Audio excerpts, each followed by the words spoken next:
Front end से email आएगा, password आएगा, फर्स्ट नेम आएगा। तो joy.string.required.email डॉट स्ट्रिंग का मकसद कि जो भी डेटा होगा पहले उसको स्ट्रिंग में कन्वर्ट करना, फिर उसको डॉट रिक्वायर्ड के लाजमी उसमें डेटा होना चाहिए और आपका ईमेल वैलिडेट होना चाहिए, और डॉट मैसेज कि अगर कोई मसला आता है तो आप ये मैसेज दिखाओ। तो आप इसके लिए सिंपल यहाँ पर आकर अभी जो हमने मेथड यूज़ किया है उसका नाम है वैलिडेट एसिंग, जिसका मसला ये है कि अब जब हम इसको हिट कर रहे हैं तो ये पूरी डिटेल बता रहा है, ओरिजिनल, एरर, ओरिजिनल, डिटेल।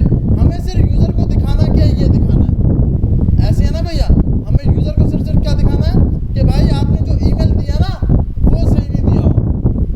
तो अभी ये क्या कर रहा है, ये कर रहा है पूरे पूरा उसको दिखा रहा है कि की का नाम क्या होगा, मैंने क्या चीज़ ली थी, क्या चीज़ दी है, ये सब। तो इससे बचने के लिए आपके पास एक फंक्शन आता है, मेथड आता है सिंपल वैलिडेट। एक था वैलिडेट एसिंग, एक है वैलिडेट। आ रही है समझ? एक था क्या, वैलिडेट एसिंग, जिसके अंदर आपको रन टाइम पे एरर बता देगा, पूरा का पूरा एरर खोल के बता देगा कि इसमें मसला क्या था। जैसे आपने यहाँ पे लिखा यूज़र वैलिडेट डॉट वैलिडेट एसिंग, तो इसमें ये हर चीज़ बता रहा है आपको, भाई ओरिजिनल की का नाम क्या था, आपने डेटा क्या दिया, और ये सब डिटेल वगैरह। हम चाहते हैं ये हमें ना दिखाए, हमें सिर्फ यूज़र को ये दिखाना है email must be a email address, validate email address. तो इसके लिए आप जो मेथड यूज़ करोगे उसका नाम होगा वैलिडेट। आ रही है समझ? अब हम वैलिडेट करते हैं तो अब हमारे पास ये तो कोई एरर नहीं दिखा रहा, जबकि ईमेल तो खराब है। ऐसे है ना भैया? तो जब आप वैलिडेट यूज़ करोगे तो इसको एक वेरिएबल में स्टोर करोगे। हमने स्टोर किया यूज़र डेटा, एक वेरिएबल बनाया यूज़र डेटा या वैलिडेट डेटा के नाम से, वैलिडेट डेटा। हाँ इसका जी अवेट तो लगा रहे हो। उसके बाद आपने यहाँ पर आकर अब आप कंसोल करोगे, console.log वैलिडेट डेटा। तो अब ये आपको आपके कंसोल में एरर दिखाएगा, क्योंकि पूरे का पूरा उसने ये दिखाया है। इसमें हमें किस की को पकड़ना है, डॉट एरर। तो आप सबसे पहले यहाँ पर आके कंडीशन मारोगे, अगर वैलिडेट डेटा होता है, मतलब कोई आपको एरर मिला है, खाली ऑब्जेक्ट नहीं आया, तो आप क्या करना, आप कंसोल करा देना वैलिडेट डेटा डॉट एरर। अब अगर हम इसको हिट करेंगे तो हमारे कंसोल पर सिर्फ अब एरर आया है। इससे पहले क्या था, की भी आ रही थी, वैल्यू भी आ रही थी, अभी सिर्फ क्या लेके आया है वो एरर। एरर के अंदर क्या है, डॉट डिटेल्स। तो आप यहाँ जाके बोलोगे डॉट डिटेल्स, डिटेल का 0 डॉट मैसेज। तो अब आपने ये किया, ये सब कीज़ बाय डिफ़ॉल्ट है, आपको याद रखनी। तो अब एरर आ रहा है email must be a valid email address, जो एरर वहाँ से आ रहा है। अब आपने यहाँ पर आकर अब क्या करना है, लेकिन यहाँ तो रिस्पॉन्स फिर भी आ रहा है API हिट, हमें ये एरर यहाँ पे दिखाना है। तो हम यहाँ पे जाकर लगाएंगे क्या, रिटर्न। क्या लगाएंगे, रिटर्न res डॉट स्टेटस, जिसका 400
पहले कंसोल पे मुझे एरर दिखा दो और फिर वो एरर रिटर्न में दिखा दो।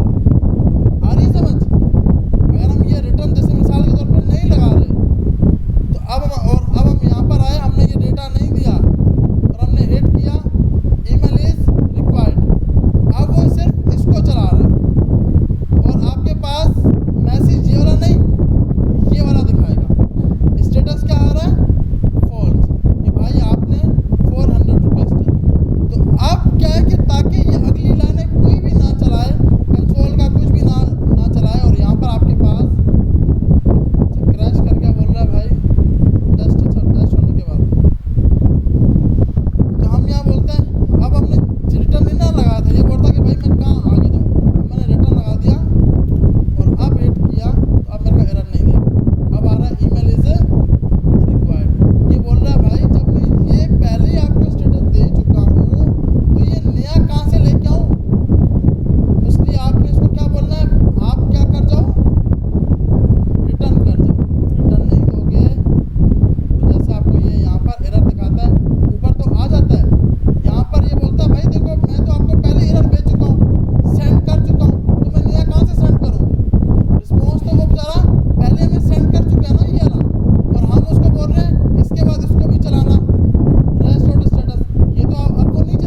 चाहिए, ए से स्मॉल लेटर भी होना चाहिए, कैपिटल लेटर भी होना चाहिए और ये सब स्पेशल लेटर भी होने चाहिए। अब आप इसमें से कोई भी नहीं देते, जैसे आपने सब दे दिया तो बोलेगा भाई ओके। कोई भी मिस कर दिया आपने, कैपिटल लेटर मिस कर दिया तो आपके पास इसको एरर देना चाहिए था। इसने एरर क्यों नहीं दिया? कैपिटल लेटर ए से लेकर आपने इसको बोला हुआ है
आपने लिंक दी थी, जो आपने अपना ईमेल पासवर्ड लगाया था, वो आप कहाँ पे लगाओगे? वो आप इधर लगाओगे, यहाँ पे जाके रूट बाय डिफॉल्ट लिखिएगा, यहाँ जाके आप अपना पासवर्ड लगा दोगे, जो आपने पासवर्ड, ये आपके पास फिर डेटाबेस